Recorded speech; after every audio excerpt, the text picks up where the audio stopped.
কিয়ামতের ময়দানে যাদের টাকা কম, সম্পদ কম, তাদের হিসাব কম হবে, আর যাদের সম্পদ বেশি তাদের হিসাব অত্যন্ত কঠিন হবে।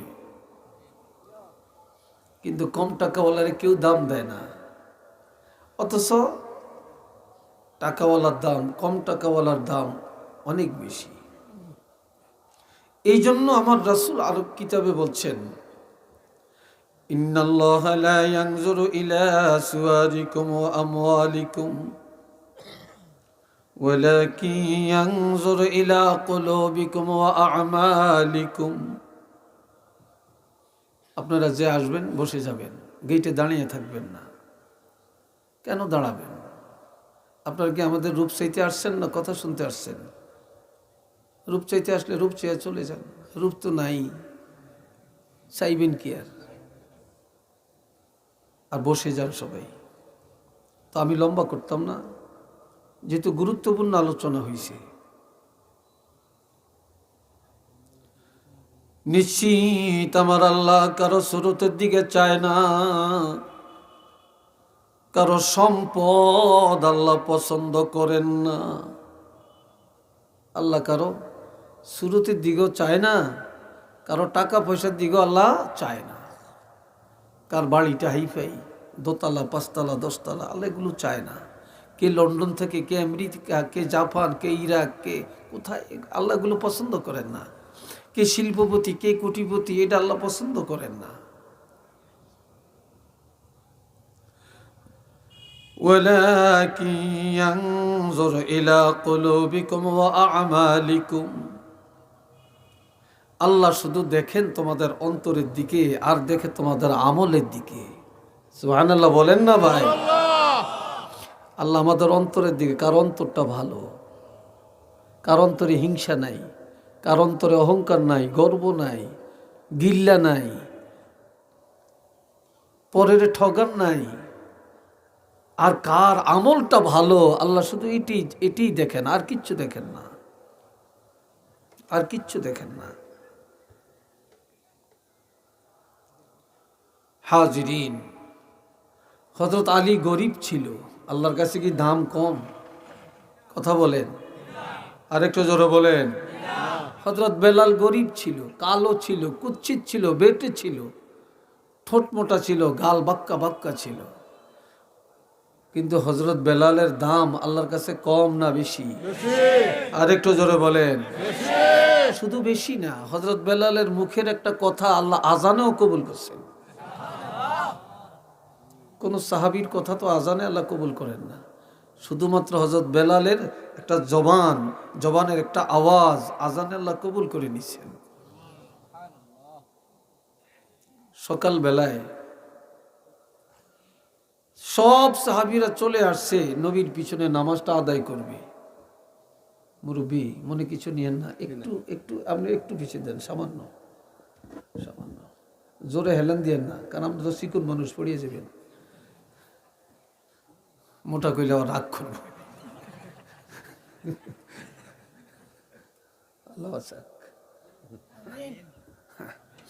আচ্ছা শুনেন, একটু মজা করতে হয় নাকি? হ্যাঁ, আল্লাহ। তা সবাই মিলে দেখতেছে নবী আসতেছেন না। হযরত ওমর, আপনি যাইয়া নবীকে ডেকে আনেন। আমি পারবো না। কই কেন? কই তোমরা কোরআন পড়ো না? কই কি? ইয়া আইয়ুহাল্লাযীনা আমানু লা তারফাউ আসওয়াতাকুম ফাওকা সাওতিন নবী ইলা আখিরিল আয়া। আল্লাহ তো বলছেন, ওই ঈমানদারেরা, নবীর আওয়াজের চেয়ে কারো আওয়াজ বড় করিও না। সুবহানাল্লাহ বলতেন না? নবীর আওয়াজের চেয়ে আওয়াজ যদি কেউ সাধারণ মানুষ কাজাহরি বাদিকুম লিবাদ, একে অপরের সাথে যেভাবে কথা বলে এইভাবে বলা যাবে না। যদি বলা হয় আনতাহবাতা আমালুকুম, আমল বরবাদ, তাহলে আমি কেমনে নবীরে ডাক দিব এই ভাষাই তো জানি না। আর আমগো নবী ঘুম গেল তো কানে শুনে, নবী ঘুম যায়, নবীর অন্তর তো ঘুমায় না। সুবহানাল্লাহ বলেন না? এখন আমি পারবো না। হযরত সিদ্দিক আকবরকে বললেন, আপনি যান, রাসূলকে ডেকে আনেন, নামাজের টাইম তো হয়ে গেছে। আমিও পারবো না। কই কেন? কই বনি তামিম গোত্রের মধ্যে সর্দার নিযুক্ত করতে যাইয়া আমার গলার আওয়াজটা একটু বড় হয়েছে, আর আমাকে কেন্দ্র করি আল্লাহ লা তারফাউ আসওয়াতাকুম এই আয়াতটা নাজিল করছে। আমার তো ভয় লাগতেছে, আমি কিভাবে রাসূলকে ডাকবো? আমি পারবো না। বেলাল কই ডাকো। বেলাল তো আজান দেয়,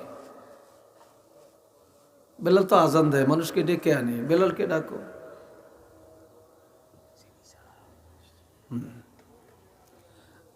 বেলালকে বলে তুমি যাও, তুমি যাও ডেকে আনো। তো বেলাল গেলেন, হুজরার পাশে দাঁড়াইছেন, টের পাইছেন নবী এখনো উঠেন না, এখনো জাগেন না। কি করবেন, কি করবেন, কেমনে ডাকবেন?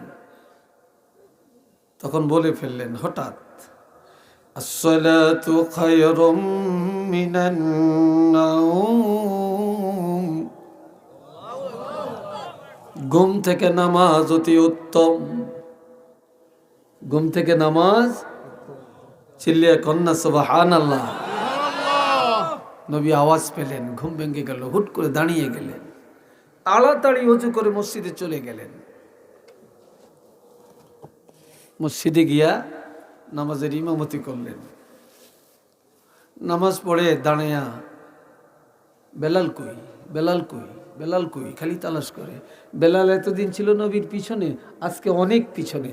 ভয়ে নবীকে ডাক দিলাম এই কথা বলে নবী জানি কেমন রাগ করছেন। নবী যে বলে বেলাল আয় আমার কাছে আয় রে, এত মধুর বাণী শোনাইলা, জীবনে কোনো দিন আমি রাসূলের এই কথা শুনি না। পাইলা কই, পাইলা কই, কে শিখাইল তোমার এটা? তুমি এটা জানলা কি করে?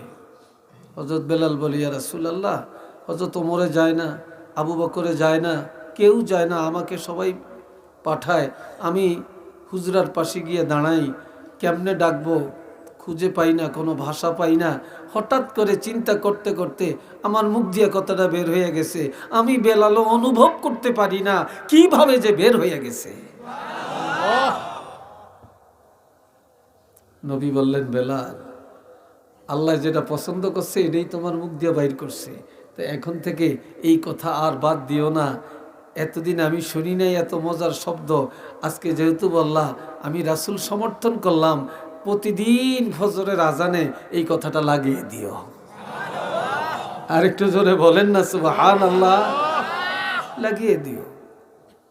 বেলাল শুরু করছে। মাঝখানে কিছুদিন প্রতিকূল পরিস্থিতির কারণে বন্ধ ছিল,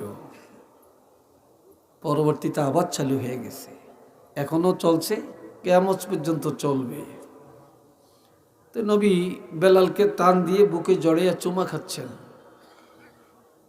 নবীজি বলেন বেলাল, সাহাবীরা, হযরত বেলাল যেভাবে আমার বুকে জড়ানো, তোমরা কি এইভাবে আমাকে জড়াইয়া জান্নাতে থাকতে চাও না? সবাই বলি ইয়া রাসূলুল্লাহ আমরা তো চাই। যারা 5 ওয়াক্ত নামাজ পড়বে আর ফজরে আসসালাতু খায়রুম মিনান নাওম শোনার পরে ঘুম থেকে জেগে স্ত্রীরে জাগিয়ে দিবে, ছেলেরে জাগাবে, মেয়েরে জাগাবে, ভাইকে জাগাবে, বাপ মাকে জাগাবে, নিজে উঠে পবিত্রতা অর্জন করে নামাজে দাঁড়িয়ে যাবে, আমি রাসূল বললাম আমার সেই উম্মতগুলা আমি রাসূলের জড়াইয়া জান্নাতে থাকতে পারবে। আরেকটু চিল্লিয়া কন্যা। তো হযরত বেলালের ইজ্জত আল্লাহ কি বাড়াইছেন না কমাইছেন? চিল্লিয়া বলেন, বাড়াইছেন না কমাইছেন? আল্লাহ কি ডকের দিকে চাইছিলেন? হ্যাঁ, আল্লাহ তো ডকের দিকে চান না। আল্লাহ এ ভাইরা রে আমার, আল্লাহর হাবিব রাহমাতুল লিল আলামিন, আমার নবীজির 7 জন ছেলে। কয়জন? জোরে বলেন কয়জন? তাহের, কাসেম, তাহের, তৈয়েব, ইব্রাহিম। 3 জন হলেন একজনের ঘরে, আর একজন হলেন মারিয়াই কিপ্তিয়ার ঘরে। আর যিনি হযরত মারিয়াই কিপ্তিয়ার ঘরে, ওনার নাম হলো ইব্রাহিম, উনি সবাই ছোট। ওনার মাজারটা হলো মদিনায় জান্নাতুল বাকিতে।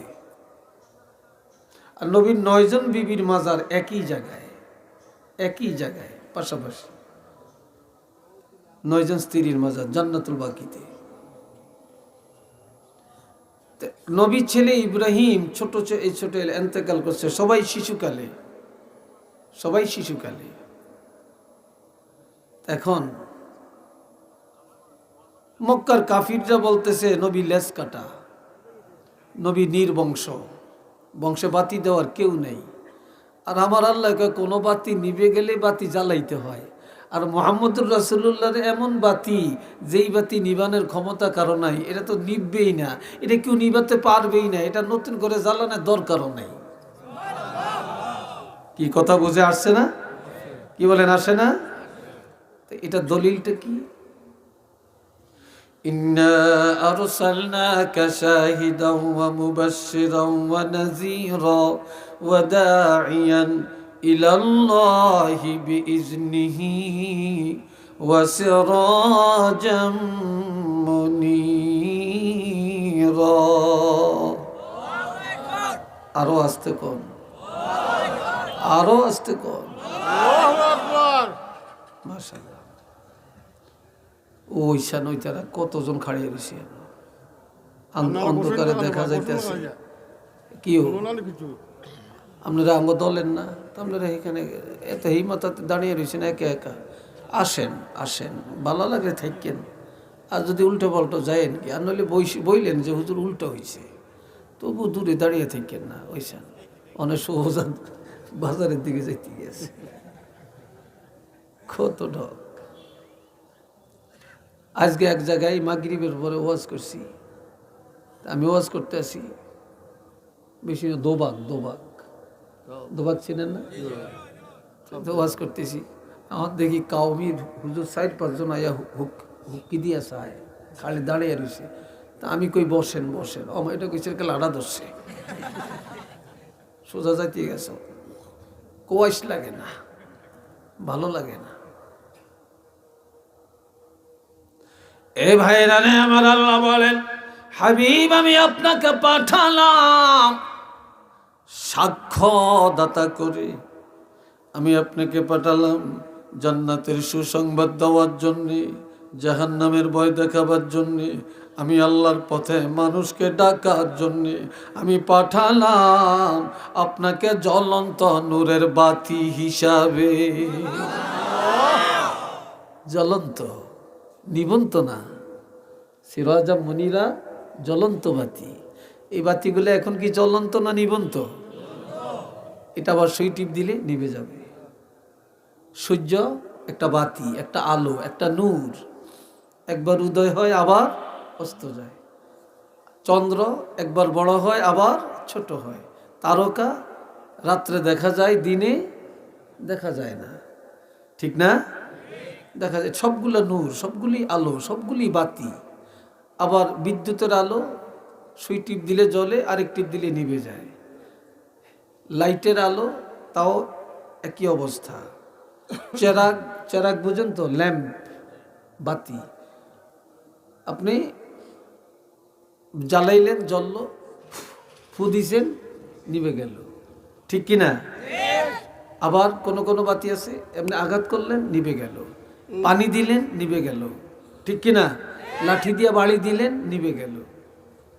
আর আমার আল্লাহ বলেন, আপনি হলেন সিরাজাম মুনীরা, জ্বলন্ত বাতি। এটা সূর্যের মতো না, এটা চন্দ্রের মতো না, তারকার মতো না, লাইটের মতো না, বিদ্যুতের আলো না, চেরাগের আলো না। এটা কেউ জ্বালাতে পারে না, কেউ নিভাতে পারবে না, ষড়যন্ত্র করে পারবে না, ফু দিয়া পারবে না, বিরুদ্ধচারণ করে পারবে না, ব্যঙ্গ করে পারবে না।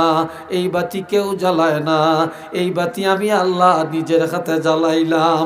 এটা কিয়ামত পর্যন্ত একইভাবে জ্বলতে থাকবে। এটা কেউ জ্বালায় না, তো আমি আল্লাহ তো জ্বালাইছি। আপনি রওজার পাকে চলে যাবেন, এটা নিবানের ক্ষমতা কারো নাই। সব নবীর বাতি নিভে গেছে, আমগো নবীর বাতি নিভে গেছে নাকি? জোরে বলেন, কতদিন জ্বলবে? কিয়ামত পর্যন্ত, কিয়ামত পর্যন্ত। সবাই বলেন না আলহামদুলিল্লাহ, আলহামদুলিল্লাহ। আরেকটু জোরে বলেন আলহামদুলিল্লাহ। আল্লাহ তো এইদিকে কয় নবী লেজ কাটা, নবী নির্বংশ, বংশে বাতি দই না, কেউ নেই। কথা বুঝছেন? কেউ নেই। এ ভাইরা রে আমার আল্লাহ বলেন, হাবিব চিন্তা করবেন না, যে নিয়ামত আমি আল্লাহ নিয়ে যাই তার চাইতে বড় নিয়ামত আমি আল্লাহ দিয়ে দেই। যে নিয়ামত নিয়ে যাই তার চাইতে বড় নিয়ামত দিয়ে দিই, দিয়ে দিই। আপনি চিন্তা করেন না, চিন্তা করেন না। এই সূরাটা আল্লাহর হাবিব রহমাতুল লিল আলামিন নবীজি দেখলেন, এই সূরাটি যখন নাজিল হয় নবী সাহাবীদেরকে বলেন, আমার আল্লাহ কোরআনে 114টি সূরা নাজিল করছেন। এই 14টা সূরা সকল জাতির কল্যাণের জন্য, আর একটা সূরা আল্লাহ আমাকে উপহার দিলেন। কি হইতে রাতি দৌড় দেয়? সেই সূরাটা হইল সূরা কাউসার। এটা আল্লাহ আমাকে প্রেজেন্টেশন দিছেন। কি দিছেন? আবার আমগরে একটা প্রেজেন্টেশন আল্লাহ দিছেন, উম্মতেরে, নবীর উম্মতেরে একটা প্রেজেন্টেশন আল্লাহ দিছেন, একটা উপহার আল্লাহ দিছেন। উপহারটা কি বলতেছি একটু পরে। নবীজি সাহাবীদেরকে বললেন, ও আমার সাহাবীরা, আকাশের যত তারকা আল্লাহ পাক আমাকে এমন নিয়ামত দিলেন, কিয়ামতের ময়দানে হাউজে কাউসারের পাশে যত তারকা ততগুলো পেয়ালা থাকবে। আকাশের তারকা পরিমাণ পেয়ালা থাকবে। যতগুলি পেয়ালা, যত তারকা পরিমাণ পেয়ালা থাকবে, আমার তত উম্মতেরা কিয়ামতের ময়দানে এই কাউসার পান করে তৃপ্তি মিটাইয়া দিবে। আল্লাহ ঘোষণা দেন, ইন্না আ'তাইনাকাল কাউসার। পড়তে পারেন তো সবাই? কথা কয় না, সবাই পারেন তো? মাশাআল্লাহ। তবে যেতে মাদ্রাসাত পড়ছে, হাফিজি পড়ছে, কোরআন জানে, হিতার যদি পড়তে লাগে 2 মিনিট 1 মিনিট, যেতে জীবনে মাদ্রাসার বারিন্দা দিয়ে হাঁটে না, হিতার আধা মিনিটও লাগে না। কি কথা ঠিক কিনা? যে কোরআন জানে 2 রাকাত নামাজ পড়তে 5 মিনিট সময় লাগে। যে কোরআন জানে না, হেতে মাশাআল্লাহ, হেতে এই 5 মিনিটে 15 রাকাত নামাজ পড়তে পারে। কি ভাই কথা ঠিক না? যাইতে যাইতে কয় মাশাআল্লাহ নামাজ পড়িয়েছি। কি যে পড়ছে আল্লাহই জানে, আল্লাহই জানে কি যে পড়ছে। কেউ তো চিন্তা নাই, ফরাজ খেয়ালও নেই। দুনিয়াতে সবচেয়ে বড় ফিতনা এখন এক জায়গায়, যে কোনো অধিকাংশ, সব জায়গায় না, অধিকাংশ পীরের দরবারে শুধু গদি লেয়া। একজনের ফুতুইল 4 গা, বেকে কয় আমারে ক্ষমতা দিয়ে গেছে, আমারে খেলাফত দিয়ে গেছে। একজনের খেলাফত মান্য নেয় না, এটা নিয়ে ঝগড়া। কিন্তু ফুলতলিতেই ঝগড়া নাই, সরসিনাতেই ঝগড়া নাই, পুরপুরাই ঝগড়া নাই, সোনাকান্দায় ঝগড়া নাই, জৈনপুরেই ঝগড়া নাই। নাইলেও যত বাতিল দরবার আছে সব জায়গায় ঝগড়া। এই কথা ঠিক কিনা? সব জায়গায় ঝগড়া। আজ যে যদি আমগো নবীর পরে কোনো নবী আসেনি? এই জোরে বলেন আছে?